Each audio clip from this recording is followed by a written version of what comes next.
হাজার ব্যথা বেদনার পরে ফিরে আসনি তুমি আপন ঘরে। দিনের আলো তুমি ছড়িয়ে দিতে চলে গেলে মদিনায় মক্কা ছেড়ে।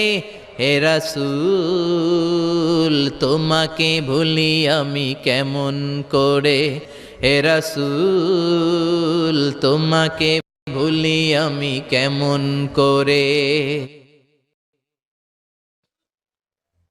হে রাসূল তোমাকে ভুলি আমি কেমন করে। আমাদের প্রভু এক নবীর উম্মত, জীবন বিধানে ওই শিবানী কোরআন। আমাদের প্রভু এক নবীর